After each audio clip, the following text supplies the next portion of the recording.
Welcome to the Life After Life podcast, where we explore our soul's physical and non-physical journey. I'm Majana. Let's discuss angels, guides, and loved ones from the other side. Hello, hello, hello. Oh my goodness, is there a lot going on right now, right? There's so many people asking about this kind of stuff that I thought, okay, podcast worthy. Have you found yourself going, what is going on? Like, life right now just is not easy in any way, shape, or form. It's showing up in relationships, jobs, personal struggles, goals, families. I think it's everywhere.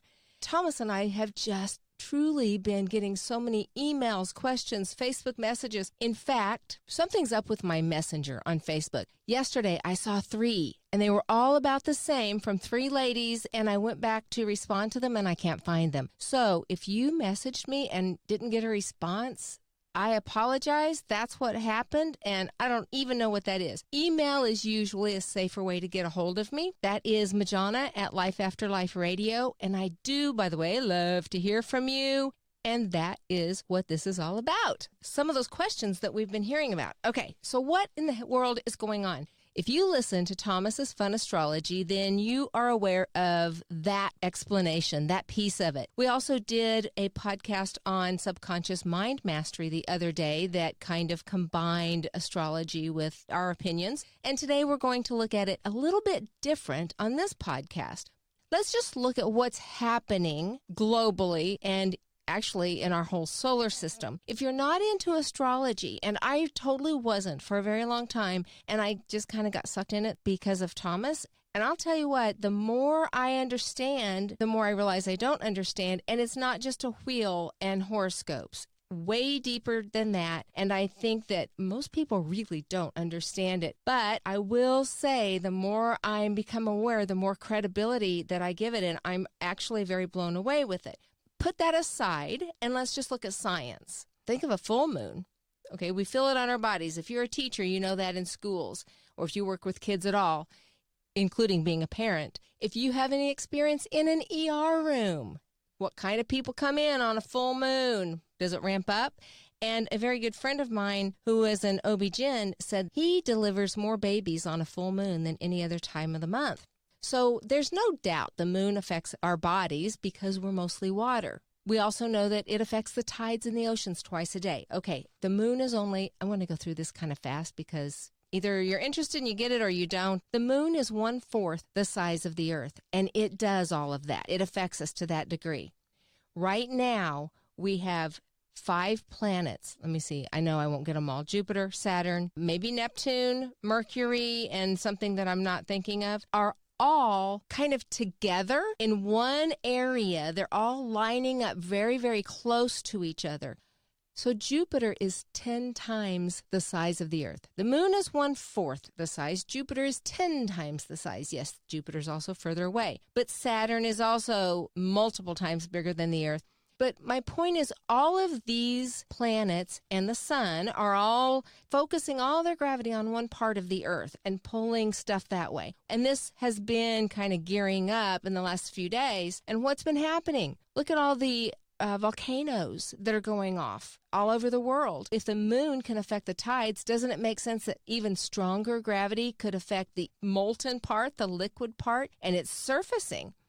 Look at tempers. You think they're flaring a little bit globally? And then we each have all this stuff that we're going through. So I just want to say that this isn't you. You're not going crazy. It's not that you're losing your mind or a terrible person and the gods are frowning upon you and just making all this challenging. There's actually science affecting us right now. What does this mean when we take this a little further? I totally believe everything is connected. Just like we are connected to our soul team and everything in the universe, because everything is energy and it's all interconnected. So what's happening with the planets is just a part of what's happening altogether. I think that's all very synchronistic. I absolutely believe that we are being called out to a certain extent. You know, I'm sure you, like I have, for years have been hearing how the consciousness of the earth is raising, where our vibration is increasing. And truly, for years, I've been looking around going, I don't get it. I don't see it. I don't really feel it. I don't know what they're talking about. The age of Aquarius, the new dawning. I don't know. I just wasn't buying into it. And as I've said before, for the last 6-9 months, I do see it and I do feel it. And very cool, in sessions that I'm doing when the goddesses are coming in. Okay, so that's a whole other thing. I used to think that was just mythology, right? No, it's not. They actually do come in. It is amazing.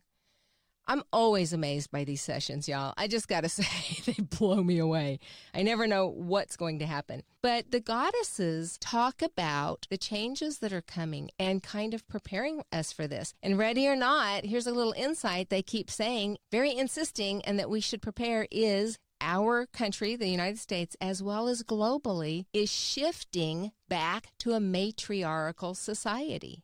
How long has it been since that's been the case globally? Now, I know that the Queen in England has been there for a while, so that makes that a bit more matriarchal, but yet the system is in place that it's not completely matriarchal. But the goddesses are telling me that that shift is coming. Then Thomas said he heard it elsewhere too, which I don't remember where he heard it right now. But it makes me think, okay, so whether we even look at that piece, just looking at ourselves, at what life is like right now and the challenges that we're facing, a lot of those are having to do with relationships or just personal work, our internal stuff. You're feeling at unease, right? Dis-ease very much. And it's kind of easy to panic. And there's always doomsday forecasters, right? Okay, well, I'm not into panicking and I'm not into doomsday. I do think our consciousness is shifting, and that's really exciting. Any kind of a spiritual awakening can be uncomfortable. Change, period, can be uncomfortable. I've spoken, I think, about the number of people experiencing spiritual awakenings. A lot of that time, they're going, am I losing my mind? Look at this bizarre stuff that's happening. Change can be very unpleasant, especially when it's internal change or it's shaking our very foundation. And I believe that is what is happening right now. We are being called to check ourselves, to look at ourselves and say, okay, how am I showing up in the world? Who am I being in the world? Is this who I want to be and how I want to be? What am I personally doing to contribute to the increasing consciousness and vibration? And is there something that isn't working very well for me or others that maybe I can and should shift? I think this is just a time of really deep introspection and looking at the hard stuff, asking questions, and really being able and willing to face your stuff. That's hard work and not fun. And I think we have to go through this. Before anything really great can be built, whatever is already existing there has to be torn down or remodeled, revamped, before the greatness can come up. And I think that's where we are in the evaluation and even tearing down or reconstructing. So let's be kind and loving with ourselves and gentle. I think it shows up in so many different ways. And it can be heartbreak, and it can be disappointment. It can be relationships that are catching the brunt of the stress, and maybe you find yourselves drifting apart or at constant conflict. And unfortunately, when people are growing and changing, sometimes we do grow apart. And that's not always a bad thing either. This is kind of a cool way to look at it, I think. If somebody that we've been in a relationship with and we've helped each other grow, and now it's no longer serving us, it's kind of like, high five. Thank you for loving me and letting me love you. And we did this together. And now really to meet our needs and to continue our growth, we need to do that separately. It doesn't have to be awful. And I'm not saying that that's always the answer. Please don't think I'm saying that. I'm just saying look at all possibilities. And that's the other thing right now is I believe we are being called to look outside of the box. Think of things from a completely different perspective, from a energy and from an angle that you've never looked at it before. What does it look like over there? So how can you deal with this? I mean, right now, it's kind of like just get me through the day, right? Anybody feeling that way? I was going to do this podcast on how do we create what we want. I do want to talk about that. So that may be the next podcast, because as I was looking at how do we create and really kind of trying to do a step by step, what I realized is before we can create what we want, we have to be in the space to do that. We have to emotionally and mentally and physically be in a place that we can love ourselves, love others, and create, because creating is high vibration, and we want to create out of a place of love. So how do we just get through this? Help me survive the day. This really came to me as I was replying to an email of absolutely a very dear friend across the ocean who's going through a really tough time. Being an empath, some of these emails, I feel y'all, and I am so sorry. I call it the dark night of the soul. You know, it's that kick in the gut. I can't even get out of bed. I can't eat. I can't think. All I want to do is stay in bed and sleep because I don't want to deal with reality. I don't want to deal with life. I have been there. I hear you. I get it. It's the worst place to be. I'm going to share with you how I have coped with those things, and that has happened way too often in my life. So that the last couple of times, at least, I was going, okay, Majana, you've been here and done this. Let's do it a little faster this time. All right, here's what I do. First of all, realizing in those times when we so desperately want help from our soul team and we are desperately trying to connect with them are the exact times that we can't. And that's so frustrating. It's not because they're not there. It's not because they don't want to help and they don't love us. All of that is just the opposite. They are very present. They love us very much, and they do want to help. It's our own physicality, our own stress, physically, emotionally, or mentally, that is blocking or making that connection with them really, really challenging for us to hear. So the first thing is get calm, centered, and quiet. That is hard when you can't even breathe, right?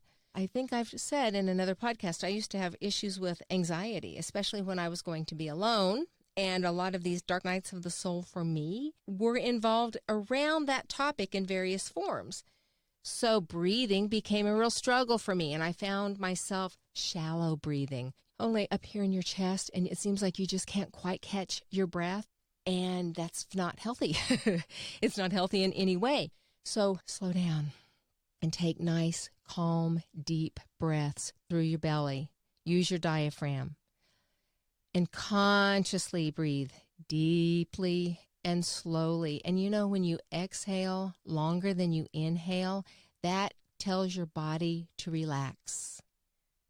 So work with your body, honor it, and let it work with you. You want to relax and breathe slowly and deeply and get oxygen to everything, including your brain, which may be a little oxygen deprived if you've been kind of panting.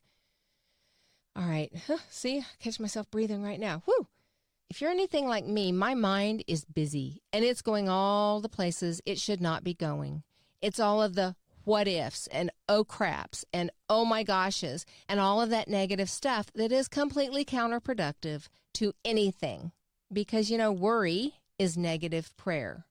What you think about, you bring into your life. Well, I think it's a little more complicated than that, because just thinking about it doesn't bring it in, or we would all have a great life, right? Being focused on negative things is only adding to the stress, and it certainly is not creating anything positive. So my other thing is, every single time my mind goes someplace it shouldn't be, to a negative thought of any kind, it's immediately redirecting it. And I'm not kidding, y'all. There have been times in my life where that is a full-time job, all day long, constantly redirecting my thoughts. So I get it. And it is a commitment, and it does help. And then even when you can catch a little space between negative thoughts, you're making progress, right? Chart your progress and be excited and appreciate and love yourself through this. Give yourself high fives on every little victory. So negative thought, diverted. Positive thought coming in. Okay, let's take it a little bit further. That negative thought, reframe it. How can I turn that negative into a positive? Sometimes you have to be a little bit creative, but you can do it. Or think, okay, I can't turn it into something positive right now, but think of 3 positive thoughts to counteract it. It's training your brain to think the way you want it to think.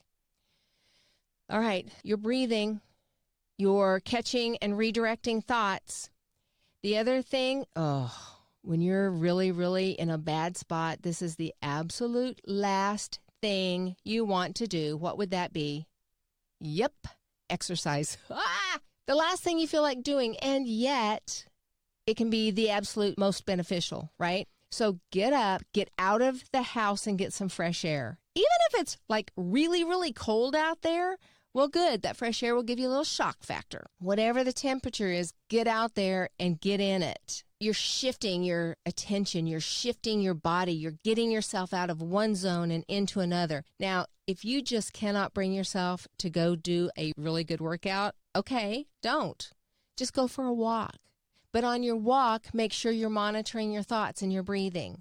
And on your walk, make sure you are looking for something to be grateful for. And y'all, I get it. There have been times it's like I can't even hardly walk with my head up. I'm so focused on low thoughts that I'm even looking down. So then fine, look for a flower. Look for a bird. Look for anything at all on the ground, in the trees, in the sky, anything to be grateful for. It might be a cool cloud. And let yourself really go there and be grateful and focus on that. Try to keep your attention on something positive. Set a goal. Okay, great. I just switched my thinking and I'm feeling a little bit better. I'm out here in some fresh air. All right, so find 5 things right now. Stop, look around. 5 things that are pretty, that I'm grateful for, that I've not noticed before. Something like that. You're just shifting your attention. Intentionally, consciously changing your thought process. Okay, that's a hard one. And then, of course, if you're exercising, if you can really hit the gym or go for a run and really do a good workout and get endorphins releasing, well, that's the best, right? That's what they do, is relax you and change your frame of mind. So that's perfect. And sometimes we just can't do that. Here's another thing.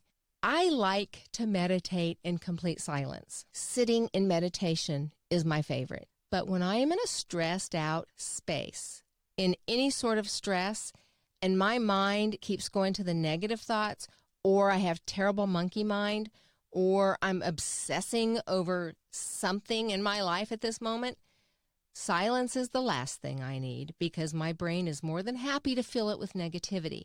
So that's when I go back to guided meditations. I make sure I put guided meditations on and fall asleep listening to them. And sometimes the anxiety has been so bad I wake up 4 or 5 times during the night with a panic attack and I don't think I can breathe. And boy, those meditations go right back on. And I'll fall asleep listening to them again as many times as it takes for as many nights as it takes. But it's something positive coming into my subconscious mind, not negative TV jibber jabber. And choose the meditations so that they are helping you with whatever you need help with, just sleep or positive thoughts or self-esteem. You know, there's so many different possibilities. All right, and here's a big one. Now, this kind of leads into the whole manifesting thing, but I think it helps us in survival mode as well. Create the life you want. Yeah, that's what the whole manifesting thing is, right? But create it right now in your mind. Be what you want to be. So we talked about, am I showing up to be the person I want? Am I being the person that I want to be? When your life isn't what you want, then let your imagination take control in a positive way for you. Whether you're moving or you're just sitting in silence, it doesn't matter. But imagine yourself. And by imagine, I mean visualize it and, more importantly, feel it. What does it feel like to be you in the perfect life? Whatever it is that's causing you angst right now, if it's your relationship, then bring back to mind a time when you and your partner were so connected and it was so wonderful. And don't just remember it. Go there. Go there with all of your senses. What did it feel like? What smells were there? Was there food involved? Take all the senses and relive it. And then move forward in the future, but don't make it future. It's happening right now. What will it be like? And even use that language. If it's about a job, Right now, maybe you just cannot stand your job and you don't want to be there. Okay, so instead of saying, I can't wait to get a new job. This job is driving me crazy. This job is killing me. Change it around. Visualize what kind of clothes do you want to be wearing to the job that you want. So see yourself in those clothes. You could even go put them on. Wear them around. Wear them out and run errands. And visualize and feel yourself at this new job. I wouldn't get so picky about exactly where it is unless you know they're hiring and you're applying for it, then absolutely go for that. But if you just know you want to change careers or you want a new job and you don't know where, focus on how you're going to feel. How will it feel getting to work? How will it feel? Feel the excitement walking in through the doors. And you like the people you're working with, and they are saying good morning to you, and you're saying good morning to them. What are you holding? Coffee? Are you holding a briefcase? Feel it all. Again, with all of your senses, just let your imagination take you there and be in that experience. That's really how you create. It's feeling it. It's not just visualizing it. And so by creating, by feeling that right now, also can help you get out of your slump, right? It gives you hope, setting goals for your subconscious mind. So what if you do these things and you're still struggling? You still need other resources. What is out there? Tons. Find people, first of all, like-minded people that you can hang out with and talk about positive stuff. If somebody starts going down that negative rabbit hole, hold each other accountable. Nope, we are creating greatness right now. That can be online chat rooms. It can be Facebook. It can be real life, up close and personal. Just find people to share that with. There's also just tons of really great books, right? Maybe some escapism would be a great thing. This might be a great time to read some novel that you've been putting off or go on a little Harry Potter binge or something and then come back around. When you're in the throes of this and you're having a dark night of the soul or you just can't hardly make it through a day, sometimes it's okay to have a pity party. Lord knows I got really good at them.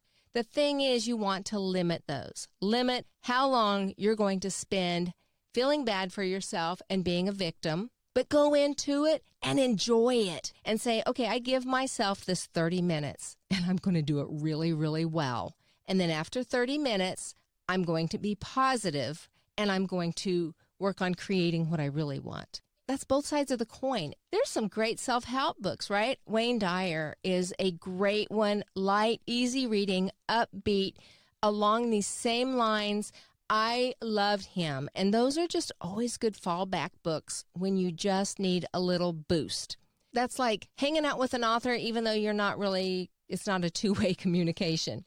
And speaking of communication, most relationship issues, whether it's work, family, spouse, partner, whatever, most issues are around communication. And maybe it's time to find a new way to communicate. There's several different really good tools out there to help. One of the favorites for me is Marshall Rosenberg's nonviolent communication. He came up with a terrific system that has variations that have spun off of it. And I think even the essence, just using the essence of this is very, very beneficial.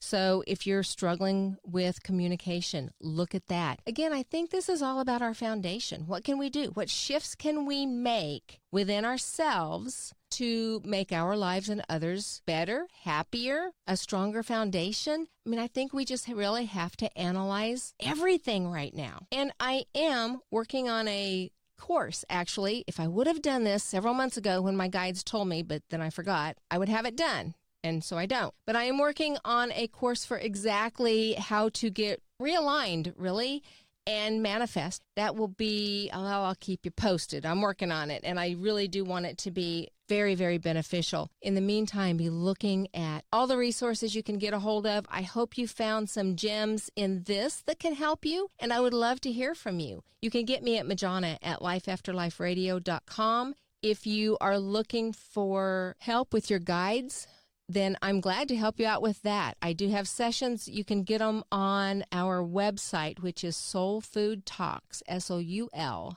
foodtalks.com. They are very much spirit-led and direct connection with your guides. I've been so amazed. I love doing these, and the information that comes through is just unbelievable. Wishing you the best, and I hope to hear from you, but more so, I hope that you get some help in here, and things are looking great. I will talk to you soon, and until next time, namaste.